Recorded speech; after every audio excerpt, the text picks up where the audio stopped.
नमस्कार दोस्तों, मैं मयंक कुमार एक बार फिर आप सभी का अपने YouTube चैनल के इस एपिसोड में हार्दिक स्वागत करता हूँ। कलयुग की उम्र है 4,32,000 वर्ष। 4 चरणों में बांटा गया तो अभी पहला चरण चल रहा है और पहले चरण की उम्र है 1,08,000 वर्ष। इसमें जीव की उम्र है 100 वर्ष, दूसरे चरण में 50 वर्ष, तीसरे में 25, चौथे में 12.5। दोस्तों, घोर कलयुग जब आएगा तब 9 या 10 वर्ष का बच्चा दादा या नाना बन जाएगा। कितने बरस का? 9 या 10 वर्ष का बच्चा जब दादा और नाना बन जाएगा वो घोर कलयुग होगा। घोर कलयुग की स्थिति क्या होगी? अभी तो आपको पता है कि ये मेरी बहन है, ये मेरी माँ है, ये मेरी बेटी है और ये मेरी पत्नी है और ये मेरा पिता है। घोर कलयुग उसको कहेंगे जहाँ पर कोई भी संबंध सुरक्षित ही नहीं होगा, जहाँ पर ना बेटी है, ना बहन है और ना माँ है, ना बाप है, ना भैया है। जहाँ कोई संबंध सुरक्षित नहीं है वहाँ पशुवत व्यवहार हो जाएगा।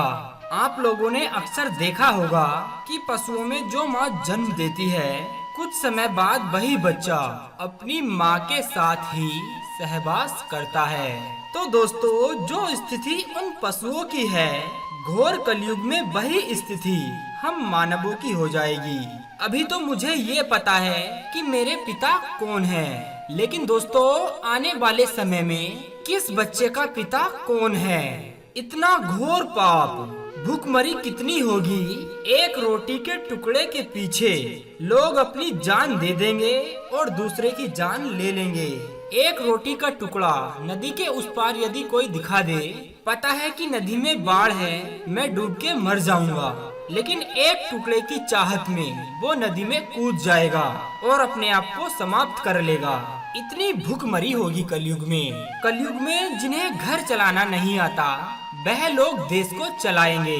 प्रजा पर इतने टैक्स ठोक देंगे कि प्रजा गिनना भूल जाएगी कि कितने टैक्स हैं। हम आपको बता दें कि अभी वर्तमान में 32 प्रकार के टैक्स भारत में लागू हैं। 32 प्रकार के टैक्स हम और आप लोग सरकार को चुकाते हैं। और दोस्तों, यह तो कुछ भी नहीं, टैक्स अभी और बढ़ेंगे।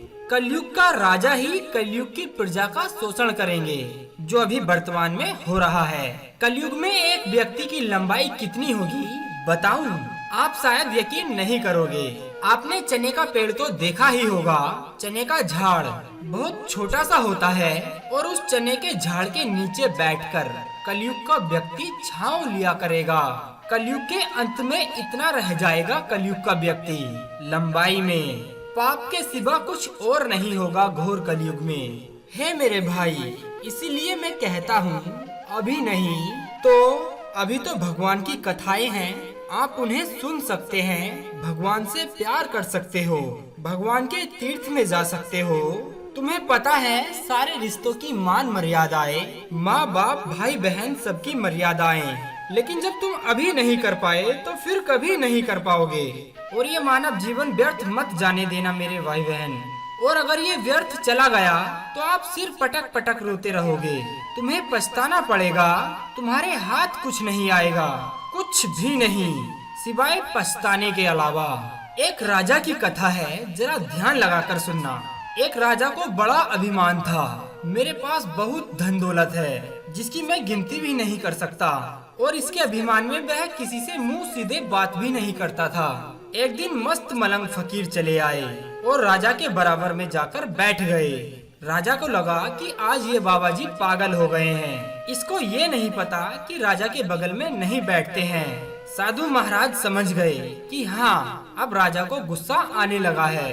तो जानते हो, बाबा जी ने अपनी पोटली से एक सुई निकाली। ध्यान लगाकर सुनना।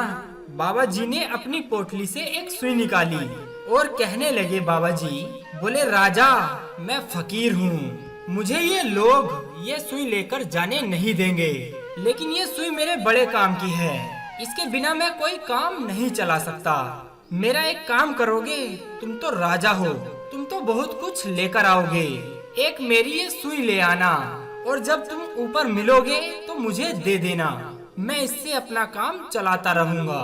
और जैसे ही राजा को ये बात समझ आई, राजा उसके चरणों में गिर पड़े और कहने लगे, हे बाबा, यही राजा हूँ। वहाँ तो मैं भी तुम्हारी तरह निवस्त्र ही आने वाला हूँ। न तुम कुछ ले जा सकते हो और न मैं कुछ ले जा पाऊंगा। सुई भी नहीं जाएगी तुम्हारे साथ। जाएगा तो तुम्हारा किया गया ये सुंदर कर्म जाएगा। तुम्हारे सत्कर्म तुम्हारे साथ जाएंगे।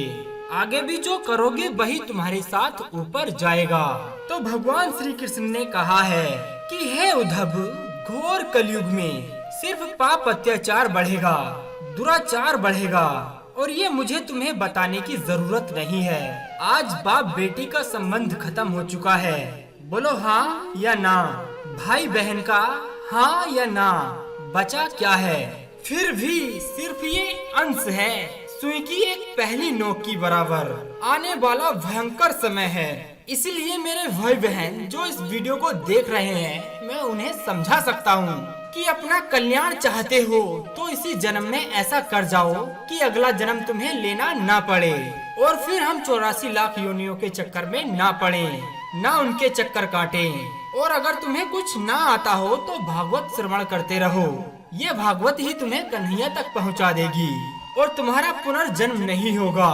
हम आपको विश्वास दिलाते हैं, ना ही आप 84 के चक्कर काटोगे। और अगर मानो तो भगवान मिलेंगे और ना मानो तो पत्थर मिलेंगे। उम्मीद करते हैं दोस्तों यह वीडियो आपको काफी पसंद आया होगा। इस वीडियो में दी गई जानकारी आज इस कलयुग में कितनी सच हो रही है, आप हमें अपने अनमोल से कमेंट में लिखकर जरूर बताएं और चैनल को सब्सक्राइब करके अपना प्यार हमें जरूर दें। तो अब दीजिए हमें इजाजत, ताकि हम आप सभी के लिए एक और ऐसी ही अनसुनी व रोचक जानकारी को ढूंढकर ला सकें। तब तक के लिए आप अपना ध्यान रखिए और हमेशा मुस्कुराते रहिए।